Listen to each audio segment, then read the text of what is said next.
अस्सलाम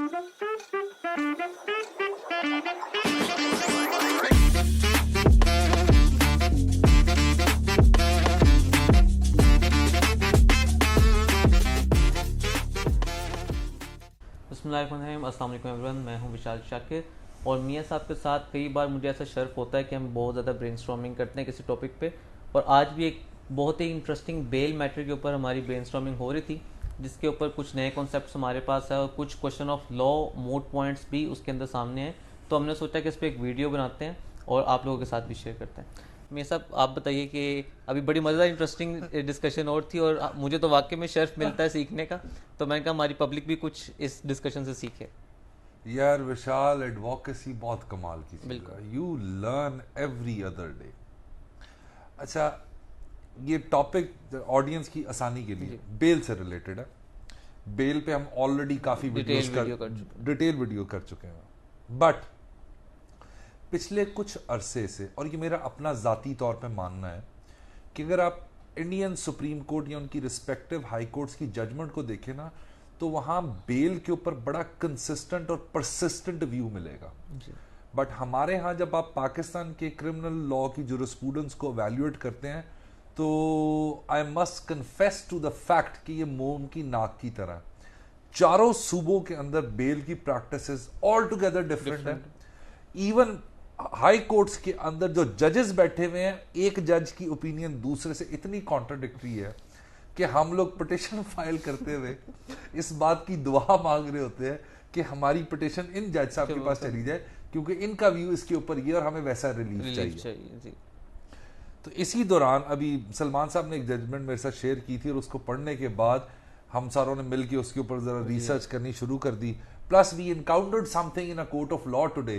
तो मैंने कहा let's put these judgments in comparison to each other, ताकि ऑडियंस को भी पता चले कि अदालतों के अंदर क्या होता है, और वो यानी ये जजमेंट्स क्या और लॉ किस तरह डेवलप हो रहा। अच्छा, कन्वेंशनल प्रैक्टिस के मुताबिक हमारे पास, सिंस मैंने जिस तरह बताया कि ऑलरेडी कर चुके हैं, बेल इन बेलेबल ऑफेंसेस है, नॉन बेलेबल ऑफेंसेस है, प्री रेस्ट बेल है, पोस्ट रेस्ट बेल है, फिर वो ट्रांजिटरी बेल है। तो उसी कॉन्टेक्स्ट के अंदर एक कॉन्सेप्ट है, और ये तमाम ऑडियंस के लिए, कि अगर पाकिस्तान के अंदर आपके कोई वारंट शॉरंट निकल गए हुए हैं, और उसके बाद आप अदालती इश्तिहारी हो गए हुए हैं, उसके बाद गवर्नमेंट ऑफ पाकिस्तान ने इंटरपोल के थ्रू आपके कोई रेड वारंट्स भी निकाल दिए हुए हैं, तो क्या आप पाकिस्तान में गिरफ्तार होके आएंगे? तो इसका जवाब है कि ये डिपेंड करता है ये केस किस जज साहब के पास लगेगा। पहली बात कैसे, कि इसके ऊपर अगर आप लाहौर हाई कोर्ट की बात करें, तो I will not name those जजेस, लेकिन एक मेजॉरिटी ऑफ जजेस आर अवेलेबल, और उनकी जजमेंट्स अवेलेबल हैं, जो इस बात के ऊपर एडमेंट है, इस बात के ऊपर उनका फर्म बिलीफ है कि एक इंसान का जो right to access to justice है, कम व्हाट मे, इसको डिनाई नहीं किया जा सकता, क्योंकि उसकी लिबर्टी, उसकी लाइफ, उसकी डिग्निटी सबसे इंपॉर्टेंट है, चूंकि वो फंडामेंटल राइट है उसका। और इसीलिए कि जब भी कोई बंदा बाहर होता है और पाकिस्तान में उसके वारंट शॉरंट निकल गए, तो हम लोग अदालतों में क्या करते हैं, हम आर्टिकल 199 के अंदर ये पिटिशन फाइल करते हैं। और अगर इसके ऊपर अगर किसी most celebrated judgment from the Lahore high court अगर बात करें, तो उस पर जस्टिस तारिक सलीम शेख साहब की जजमेंट है, PLD 2023 लाहौर 290, जिसके अंदर उन्होंने UNDHR, constitutional rights, Hidayatullah case, Siddharth case, जितने भी केसेस हैं, इन सारों को डिस्कस करने के बाद उसने कहा कि एक बंदे को आप उसका एक्सेस टू जस्टिस डिनाई नहीं कर सकते, बट बशर्ते कि केस उनके पास लगे। लेकिन इसी लाहौर हाई कोर्ट के अंदर बहुत सारे जजेस में से बिलखसूस जस्टिस फारूक हैदर साहब की जजमेंट है, जो इस बात की प्रिंसिपल लेते हैं कि 498A के मुताबिक मुल्जमान का अदालत के अंदर पेश होना जरूरी है, इरिस्पेक्टिव वो बाहर बैठे हुए हैं, तो उससे कोई फर्क नहीं पड़ता, वो पहले अदालत में, यानी मीनिंग देयर बाय कि वो उनके रेड वारंट्स निकले हुए, वो वहां पे गिरफ्तारी दें, और वो फिर पाकिस्तान के अंदर अरेस्ट होकर जेल में जाएं, और उसके बाद फिर जाके आप उनकी आफ्टर अरेस्ट जमानत करें।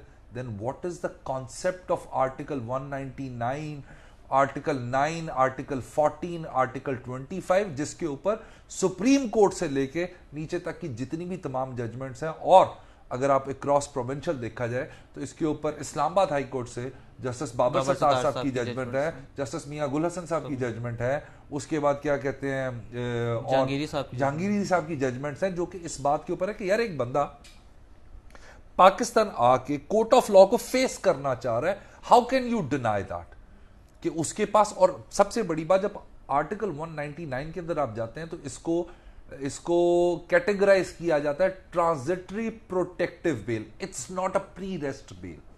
ट्रांजिटरी प्रोटेक्टिव बेल का मतलब यह होता है कि उस 2 दिन के लिए, 3 दिन के लिए, 4 दिन के लिए, क्योंकि आपने इसके साथ टिकट लगाई होती है, तो आपको वो दी जाएगी ताकि आप कोर्ट ऑफ कॉम्पिटेंट ज्यूरिसडिक्शन को अप्रोच कर सकें और उसके बाद आपकी बेल का मेरिट पर डिसीजन हो। बट अगेन कॉन्ट्रोडिक्टरी व्यूज है, वो सबसे इंपॉर्टेंट चीज है कि आज जिन जजमेंट्स को मैं एक दूसरे के मुकाबले पर रखूंगा, इस वीडियो के एंड पे तमाम जजेस के नाम के साथ मैं वो जजमेंट्स भी वहां पे जो है ना वो अटैच कर दूंगा, ताकि आप लोगों को आसानी रहे इस बात को समझने के लिए किस तरह कॉन्सेप्ट ऑफ बेल एवोल्यूशन होती जा रही है इसकी। अच्छा, और सबसे इंपॉर्टेंट बात यह है कि इसके ऊपर सुप्रीम कोर्ट भी बहुत सारी जजमेंट्स दे चुकी हुई है कि जब एक बंदा, और सबसे पहले ये प्रिंसिपल अगर देखा जाए तो शर्जील नाम मेमन वाला केस है जिसके अंदर था, और वो हमेश खान वाला केस था जिसके अंदर ये कॉन्सेप्ट इंट्रोड्यूस हुआ था ट्रांजैक्टरी प्रोडक्टिव बेल का। But with in high courts contradictory views है,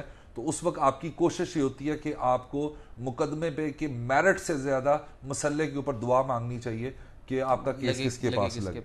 अच्छा, ये एक नया कॉन्सेप्ट है जिसके अंदर आपको बताता चलूं कि ऑडियंस के लिए कि अगर आपका केस पाकिस्तान से, आप पाकिस्तान से बाहर हैं और अगर आपके खिलाफ कोई वारंट्स निकल चुके हैं तो आपके पास राइट अवेलेबल है एक्सेस टू जस्टिस का। आप अपनी गैर मौजूदगी में अपने किसी रिश्तेदार, ब्लड रिलेशन के थ्रू अदालत में 199 की पिटीशन फाइल करके आप ट्रांजिटरी प्रोटेक्टिव बेल ले सकते हैं। अच्छा, ये तो एक नया कॉन्सेप्ट यानी एवोल्यूशन स्टार्ट हुई, नए कॉन्सेप्ट हुआ। इसके साथ साथ एक और प्रिंसिपल ऑफ कस्टोडिया लेगस के ऊपर एक जजमेंट आई है, जस्टिस अमजद रफीक साहब की जजमेंट है, और ये Imran Khan Niazi versus the state case है जिसके अंदर उन्होंने इस प्रिंसिपल को डिस्कस किया है। और वो कहते हैं कि अगर एक बंदा जेल के अंदर मौजूद है, और चूंकि ये केस यानी क्रिमिनल मिसलिनियस 4636/B ऑफ 2023 का केस है, और at that time Imran Khan साहब इज इन जेल और ये पिटीशन फाइल की जाती है for his pre arrest bell. अब कॉन्सेप्ट यहां पे बहुत सारे लोगों के दिमाग में आएगा कि प्री अरेस्ट का मतलब तो ये होता है कि आप अभी अरेस्ट नहीं हुए, आप जाके अपनी बेल अप्लाई करते हैं। तो अगर एक बंदा जेल के अंदर मौजूद है, इन कस्टडी है, और उसके बाद वो अपनी सेंटेंस अंडरगॉन कर रहा है, तो उस कंपैरिजन में आप किस तरह प्री अरेस्ट ले सकते हैं। तो जस्टिस अमजद रफीक साहब ने बहुत डिटेल एलैबोरेशन दी और बड़े जबरदस्त कॉन्सेप्ट दिए इसके अंदर, जिसके अंदर मैंने आपको बताया प्रिंसिपल ऑफ कस्टोडिया लेगस जिसको उन्होंने डिस्कस किया, और उसके अंदर इस केस के अंदर उन्होंने ad interim pre arrest bail दी है किसको, जो बंदा ऑलरेडी इन जेल है।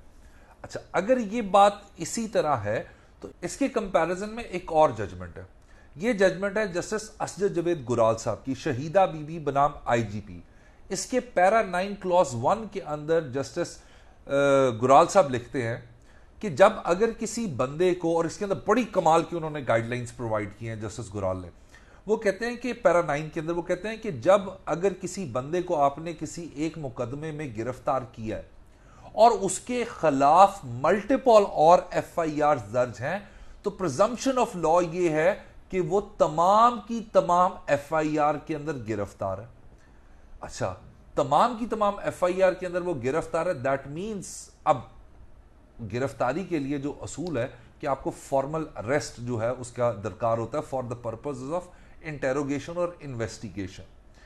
तो इसी के अंदर वो पैरा 9 के अंदर ही गाइडलाइंस प्रोवाइड करते हैं कि अगर एक बंदा किसी मुकदमे में गिरफ्तार है और आपको वो रिमांड हो चुका, वो जुडिशियल कस्टडी में जा चुका, अब उसको आपको उसकी किसी और मुकदमे में गिरफ्तारी मतलूब है, तो आप क्या करेंगे, जो मुतलका मैजिस्ट्रेट है उसके पास जाके उसकी जो फिजिकल रिमांड होता है उसके लिए बाकायदा एक परमिशन होती है, आप उसके पास जाके उसका फिजिकल रिमांड सीख कर सकते हैं, और इफ इट्स अलाउड तो आप उसको जेल से बुला के उस मुकदमे में शामिल तफ्तीश कर लेते हैं। अगर जस्टिस गुराल साहब की जजमेंट को देखा जाए तो टेक्निकली ये कॉन्ट्राडिक्टरी हो जाएगी अमजद रफीक साहब की जजमेंट की, जो ये कहती है कि आप एक अंडर कस्टडी मुलजम को प्री रेस्ट बेल ग्रांट कर सकते हैं। सो एक जस्टिस गुराल साहब की जजमेंट है, एक जस्टिस अमजद रफीक साहब की जजमेंट है, और इन दोनों के प्रिंसिपल्स को अगर देखा जाए तो ये दोनों से मुताबिकत नहीं रखते। हाँ, एक आर्गुमेंट विशाल यहां पे ये हो सकता है कि बेशक मुतअद्दिद मुकदमात उसके खिलाफ दर्ज हैं, चूंकि उसकी गिरफ्तारी नहीं डली, लिहाजा he is entitled for pre arrest bail. Sir वही बात आ गई ना, जब गुराल साहब की जजमेंट के मुताबिक वंस समवन इज अरेस्टेड तो यही समझा जाएगा गिरफ्तारी सब में, अज्यूम ये किया जाएगा कि उसकी सब में गिरफ्तारी, तो प्री रेस्ट बेल रिडंडेंट हो जाएगी उसी time, pre arrest bail redundant हो जाएगी अगर गुराल साहब के प्रिंसिपल को देखा जाए in comparison to Amjad Rafiq sahab की जजमेंट। अच्छा, इसी के साथ साथ एक और चीज भी बताता हूं, एक और बड़ी कमाल की जजमेंट है, यह है मुस्तफा सलीम बट बनाम AVLS। इस पे मैं ऑलरेडी एक रील भी कर चुका हूं। जस्टिस बाजवा साहब ने बड़ी कमाल की जजमेंट दी है। अच्छा, जस्टिस बाजवा ने जो प्रिंसिपल लेट डाउन किया, ये ट्राइट लॉ है, establish principle of supreme court है, और वो ये कहता है हमेशा बेल आपकी FIR के अंदर होती है। ये तमाशा पुलिस वाले नहीं लगा सकते कि पहले आपने एक माइनर ऑफेंस लगाया, आपने बंदे की गिरफ्तारी डाली, कुछ दिनों बाद और सख्त ऑफेंस लगा लिए, तो अगर इसी तरह का काम चलता रहा तो आप तो कभी बाहर आ भी नहीं सकते। सो इस वजह से आपको अगर बेल ग्रांट होगी तो FIR के अंदर होगी, और सब्सिक्वेंटली अगर मुकदमात उसके अंदर दफात ऐड होती जा रही हैं, डजंट रियली मैटर, आपकी बेल इंटैक्ट रहेगी। अच्छा, उसके साथ साथ जो डिबेट जस्टिस अमजद रफीक साहब ने की with reference to 498A of CRPC, और दो एक्सप्रेशंस को उन्होंने इंटरप्रेट किया, रिलीज ऑन बेल और एडमिटेड टू बेल, इसके ऊपर ऑनरेबल सुप्रीम कोर्ट से justice his lordship mister justice Mansoor Ali Shah sahab की बड़ी एक सेलिब्रेटेड जजमेंट है, PLD 2021 सुप्रीम कोर्ट 894, जहां पे उन्होंने 498A की इंटरप्रिटेशन की है कि जब भी आपने बेल अप्लाई करनी है तो आपका ईच एंड एवरी डेट पे पेश होना जरूरी है। सो अगर तो आप 498 के डोमेन में जाएंगे हाई कोर्ट के अंदर तो वो कंकरेंट ज्यूरिसडिक्शन का सब्जेक्ट है, लेकिन जब आप ट्रांजिटरी बेल के अंदर आएंगे, ट्रांजिटरी प्रोटेक्टिव बेल में आएंगे, तो उधर अमजद रफीक साहब ने जो आर्ग्यूमेंट दिया है कि उस वक्त ये सिर्फ सेक्शन 6 ऑफ CRPC के मुताबिक क्रिमिनल कोर्ट नहीं है, उस वक्त ये कॉन्स्टिट्यूशनल कोर्ट भी है। तो उस वक्त मेरे पास पावर्स आर्टिकल 9 की भी हैं, आर्टिकल 14 की भी है, आर्टिकल 10, 10A, आर्टिकल 24, आर्टिकल 25 की पावर है, और वो बहुत वे अबव इन पेडेस्टल है as compare to statutory powers के। तो इस वजह से वो स्कोप ब्रॉडर करके उन्होंने इसके ऊपर जो है वो सारा किया। Sir, in my humble understanding transitory protective bail is something different then it's all together different ball game bail, right? तो हम 498A की इंटरप्रिटेशन ट्रांजिटरी बेल में नहीं लगा सकते, नेवर, क्योंकि अगर हम उसको एक्सेस टू जस्टिस देंगे नहीं तो कौन बेवकूफ है यहाँ पे आएगा? That's the point. उससे कहना बैठे रहो, एक तो बंदा आके अदालतों को, कोर्ट को फेस करना चाह रहा है, you said sorry I will not entertain that kind of a petition, वो पहले आए तो इसका मतलब वो गिरफ्तार हो। अच्छा, ये आर्ग्यूमेंट तारिक सलीम शेख साहब की जजमेंट में आया कि उस वक्त के जो उस केस के अंदर जो DPG थे, उन्होंने ये आर्ग्यूमेंट दिया कि सर ये फ्यूजिटिव फ्रॉम लॉ रहा है, और once you are fugitive from law that means आप अपने नॉर्मल जो राइट्स अवेलेबल हैं you forgo them by virtue of your conduct and action जी। सो बट उसका तारिक सलीम शेख साहब ने सुप्रीम कोर्ट की जजमेंट से रेफरेंस दिया, उन्होंने कहा नहीं, access to justice come what में, वो डिनाई नहीं, जानी से जानी, शराबी से शराबी, कातिल से बड़ा कातिल, दहशतगर्द से बड़ा दहशतगर्द, एक्सेस टू जस्टिस जो है इसकी रिलीजियस कॉनोटेशन है, इसको you can not deny that. और सर उसकी फिर बाद में जितनी भी रिप्रिकॉशंस हो सकती हैं that could come into the pre arrest bell, क्योंकि वो एक्स्ट्रा ऑर्डिनरी रिलीफ है, वहां पे उसको मेरिट पे डिस्कशन की जा सकती है, but to the extent of protective transitory bail that he can come and face the trial court कि जाके प्री अरेस्ट बेल करवानी है, वहां पे तो उसको रास्ता मिलना चाहिए। अगर आप क्रॉस प्रोविंशियल देख लो ना, तो सिंध हाई कोर्ट भी आपके सामने है, बलोचिस्तान हाई कोर्ट भी है, KPK भी है, फेडरल कैपिटल कोर्ट भी आपके सामने, इस्लामाबाद हाई कोर्ट, बाबर सत्तार साहब वाली जजमेंट हम एंड पे सारी लगाएंगे, उसके अंदर जो रीजनिंग, लॉजिक और आर्ग्यूमेंट उन्होंने दिए हैं, they attract to common sense. Yes. And law is nothing But but a common. common sense. The only problem with the common sense is it is so common. Common, yeah. So law common sense के अलावा कोई नहीं है. यानी just imagine if my name is EL, वो क्या कहते हैं, ECL के अंदर है, block list के अंदर है, किसी, I cannot go outside Pakistan. So my warrants are there. I have been declared proclaimed offender, and I'm saying I want to come and face the court. You said no, sorry, you're not allowed. This is totally in contradiction to the dictums laid by the Honorable Supreme Court of Pakistan. इसीलिए मैंने कहा कि जो 2-3 नई practices आई हैं उनको हम उसके ऊपर जरूर एक डिस्कशन करें, क्योंकि बेल बहुत तेजी से इवॉल्व होती है. बल्कि आपको एक मजे की बात बताऊं, ये जो मैंने आपके सामने अमजद रफीक साहब की जजमेंट रखी है ना, इसी जजमेंट के अंदर जो उस मुकदमे के डीपीजी थे, उन्होंने एक और ऑफर भी की, that is also another kind of a bail, कि where the accused is in custody, और ये इमरान खान साहब के केस के अंदर ही उन्होंने डिसाइड किया, तो a video link can be provided so he can attend the hearing. अगर तो लॉ की रिक्वायरमेंट और मैंडेट ये है कि मुल्जम का ईच एंड एवरी हियरिंग के ऊपर होना चाहिए, तो उन्होंने 2 जजमेंट कोर्ट की, एक इस्लामाबाद हाई कोर्ट की और एक लाहौर हाई कोर्ट की, जहां वीडियो लिंक के थ्रू उस प्रोसीडिंग को जो है वो इंश्योर किया गया था. इंश्योर यही करना ना कि वो जो पिटिशनर है वो कहीं भागा नहीं हो. Yes is in the vicinity और उसकी वेयर अबाउट्स का आपको पता है. But crux of this video is कि आपको मेरिट से ज्यादा जो है मुसल्ले की जरूरत है. तो अभी क्योंकि उसका कोई कंक्लूसिव हम एनालिसिस निकाल नहीं सकते, it's a different approach of different judgments, हमने उसको डिस्कस किया. It's fair enough. देखो बात सुनो, for me interpretation of law is not necessarily could be the same for you as well. Yes, definitely. But वो कहते हैं ना कि जिस तरह फंडामेंटल्स ऑफ लॉ हैं, yes, वो चेंज नहीं हो सकते. But again we respect all जजेस, वी ऑनर ऑल जजेस, and being a humble servant of law we should bow down to those judgments.